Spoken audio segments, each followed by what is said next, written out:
Guys, ang dami kong ampalaya na na-harvest. So, ngayon, ang gagawin ko dyan ay ating lilinisan. Okay? Ating yan lilinisan.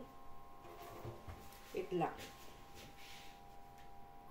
Yan guys, putulin ko muna yung dulo nito. Tapos mamaya hiwain natin. Tapos lagyan natin sa freezer. Okay. Freezer natin dyan.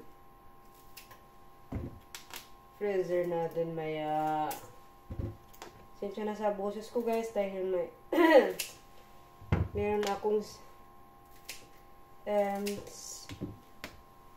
tawag doon schmerzen, Halsschmerzen.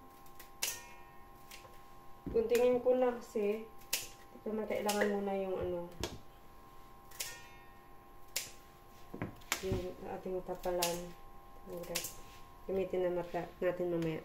And guys, naputulan ko na siya ng dulo. Ngayon ay hiwain na natin.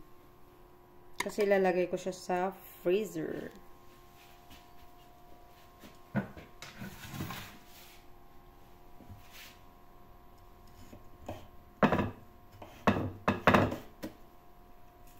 Ay, may buto siya, guys. Ang ganda ng buto niya. Tingnan nyo, oh. Brown-brown. May pagka-brown-brown. Kunin natin yung brown na buto. Tanim natin siya next year.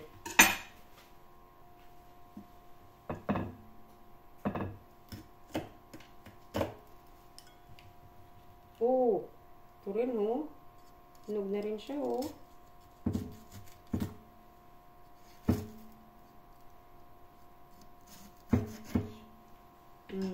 Daming hinog, oh. Kunin natin mamaya yung buto niya. Kunin natin.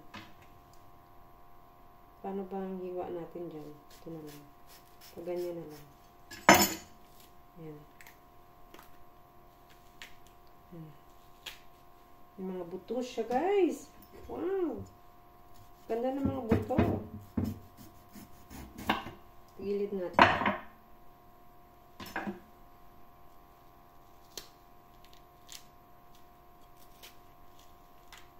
Niluto yung buto, guys. Yung seeds niya. Anuhin natin mamaya.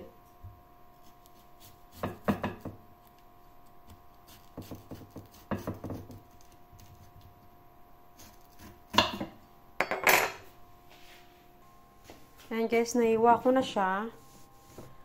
Nahati ko na siya. Ngayon ay tatanggalan ko siya ng yung brown na buto para itatanim natin siya next year. Try natin siyang itanim. So, yan na yung na-harvest ko today. September 29, 2024.